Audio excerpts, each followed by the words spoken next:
Hello everyone and welcome to the first lecture in chapter 15.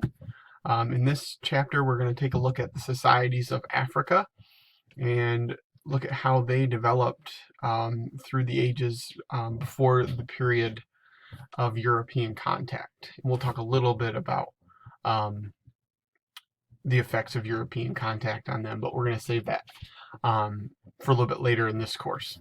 All right, so let's get started. So today we're going to look at the Northern and Central African societies. So mainly we're going to be focusing on this area here on the map. All right, so to kind of set the stage for you guys, you need to understand that the people of Africa were organized by a number of means, really kind of similar to a lot of societies, but a lot of the societies themselves, because they were so fragmented for a variety of reasons, they may be organized on a single line. So it might be a little bit different depending on which group you're talking about. And mainly it's because the climate of Africa and the topography of the region and continent as a whole kind of dictated how communities actually set themselves up. And when we get in later on in the course, those two factors are going to play a huge role in terms of what the European impact is going to be. More specifically in terms of delaying it until certain things allow for the Europeans to get into the continent a little bit better. All right, so the first thing you guys need to understand is we're going to go through the actual types of societies that developed in Africa. So we're kind of going to be looking at just in general, not the actual regional specifics that we're talking about here to begin with. But the first group is the basic group in all civilization when people started to organize, and that's of hunter-gatherers. It's the oldest form of organization. It's the easiest form to take up. And typically you have groups of these organizations are anywhere from roughly about 10 to 100 people. Any fewer than that, you're not really organizing anything. Any more than that, you got to have some kind of more highly developed system to really kind of function. So typically these groups are semi-nomadic. They would move with the food. If the food's not moving, they don't need to move. If it is moving, they have to move with it. Typically how this worked is the men were the hunters, women were the gatherers. There's a few groups, depending on who you're looking at throughout Africa and other parts of the world, where those roles are actually flipped. There is a little bit of trade that goes on within these groups, but it's very little.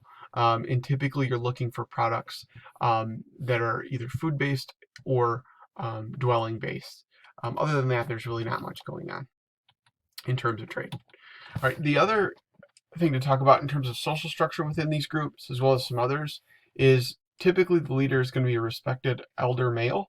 Sometimes it's the oldest one, sometimes it might be just a few years younger than the oldest person there. Now, in a lot of cases, the leader doesn't act as like a typical chief.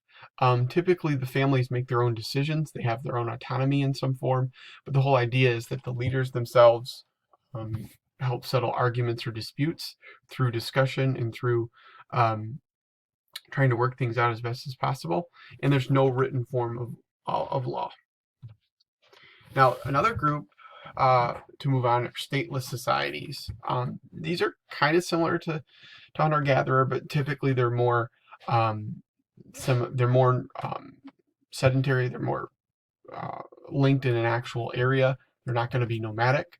And they're more based on lineage systems. So you have based on a common ancestry that's in place, that's tied together not only in the past, but in the present, and then what's going to go on in the future. And the reason why that's a huge benefit to the society is you understand where things have been and where they're at and where they're going, and it builds a strong loyalty and bond together as a group of people.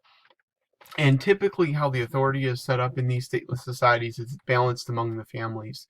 Very similar to what you saw in the hunter-gatherer structure, where the elders of the families are going to actually meet together to just kind of balance and discuss the issues and holdings of that group of people.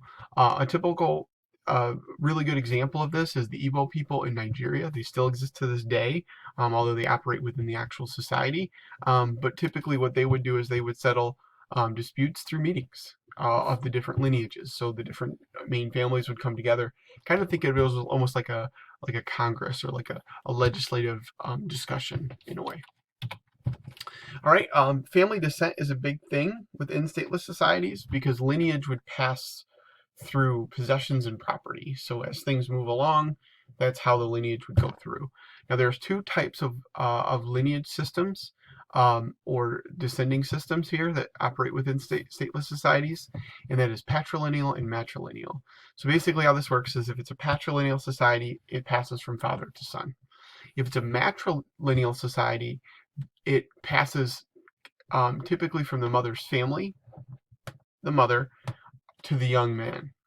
Okay, so you're linking everything to the family of the mother, but it's typically passing through to a male. And then as that goes along, it would pass through that family's, that male's mother, and so forth. Another thing that you have within this are age set systems. These are basically, you have a consisting basis of people that are linked during a certain age period. And then you pass through certain life stages and ceremonies that mark those passages. What I liken this to is, because we don't really have anything like this in our society that's in its basics, is that think of it in terms of your grade. If you are the class of 2021 or 2022 or whatever, you would be in that particular age set system, and the ceremonies that mark those passages would be like graduation, and so forth. Now, the stages in these societies typically differ between men and women depending on what their roles are, what the society is trying to do. For men, it might be a passage in terms of the ability to hunt. Women, it might be the passage in terms of the ability to uh, gather food or put together clothes or whatever, depending on what their role is within the society. But basically, these systems are used so that you can teach discipline, teach traits and skills, as well in leadership, and help them work within the community. Okay, so we're going to move to the Muslim states. So we're going to focus more on Northern Africa. So this is going to be looking back to kind of some of the stuff we talked about in chapter 10 and briefly a little bit in chapter 11. But after 632, so following Muhammad's death, as the Muslims expand, they start to actually move into Northwest Africa. And they're moving across the northern plains from Egypt all the way to Morocco. And they are going to take control of this region and convert many people to Islam through two ways. Most peacefully, but there are going to be some occasions that are through forceful means, which is actually against the Islamic faith, if you guys remember. Now, in 670, the Muslims are able to control Egypt, and they enter the Maghreb. And the Maghreb is just the territory we call, or the name we give to the territory of Mediterranean North Africa. So it's essentially everything west of Egypt, mainly focusing on Morocco, Algeria, and Tunisia. Now, African leaders, they're going to mostly peacefully adopt the Islamic government and law. And mainly it's for the same reason that we talked about in terms of back in chapter 10, why Islam spread so quickly, is it because it offered equality and allowed you to practice your own traditions and kind of, as going through, kind of mesh them with your needs and what you actually already practice. So it was adaptable and accepting. So a lot of African leaders are going to accept that because it works for them. It's very easy for them to do, and without changing the lives of them and as well as their everyday people, or their people every day in their lives. Excuse me. All right.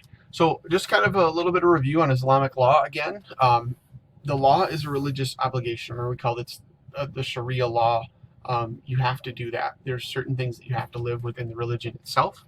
Now, personal life is not separate from the religion because you have regulations within the Sharia law dictating marriage and property rights and so forth. Doesn't mean that you don't have the ability to do what you need to do in your everyday life, but it's just a link in terms of you have to follow these certain rules within the religion. It kind of gives a focusing legal argument within society. And the benefit for all this, and it kind of goes to what I was just saying on the previous slide in terms of why a lot of African leaders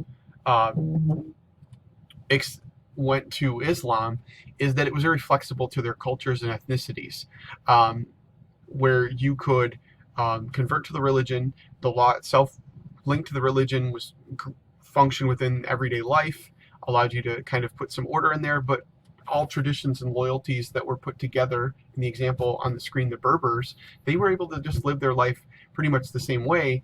They just had a new religion, and they had a dictating law that kind of helped their functions on a greater scale.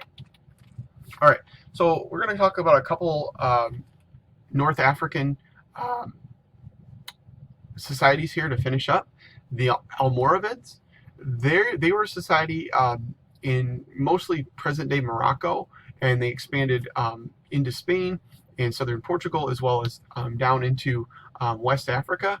And they were an empire of Berbers, that nomadic people that started in the 11th century. And it began with a Hajj to Mecca after many had converted to Islam. And it was founded by a brotherhood by Ibn Yasin and his teachings. So they had an organizing faith, an organizing leader there. And in the 1050s, they start a campaign of conquest, very military driven here in the development of the Almoravid Empire. And they conquer Morocco. They establish the modern city of Marrakesh, becomes a huge trading city, an important cultural center in Morocco from this point on. And they capture parts of Spain and Ghana, like I had previously said at the start of this. And this is important because you're seeing another influence of Islamic culture in southern Spain, and then as they move south into Ghana, they're going to bring Islam to that region as well. Within that connection. All right, and then our last one for today, we have the Almohads. Again, begins in the mid 1100s, just right after the Almoravids. So we kind of have a quick change from the Almoravids to the Almohads. And really what this is the Almohads begin as a religious movement in Morocco. Kind of think of it in terms of, like, if you linking back to in history, you have in the Roman Empire, Christianity begins as a religious movement, okay, and takes shape and becomes this big important religion. Well, here in the case for the Almohads, they begin as a religious movement within Islam. They're not a different faith, and they end up taking political power. And they follow the teachings of a different leader, in this case Ibn Tumart, which they basically just stressed very strict obedience to the Quran. If it says it, you follow it to the literal letter. There's kind of no different interpretations off of that. They go on to conquer much of southern Spain, and they're the first empire in history to unite the Maghreb, Mediterranean, North Africa, under the control of one rule for a brief period of time. They don't last for very long, and they're going to break up into several different Muslim dynasties that will kind of go back and forth with more control, less control, depending on the period. But that's all I have for you today. And moving forward, we're going to kind of move south into Western Africa, and then for the last lecture for this chapter, we'll look at the southern and east coast of Africa moving forward. As for that, that's all I got for you today. Have a good one.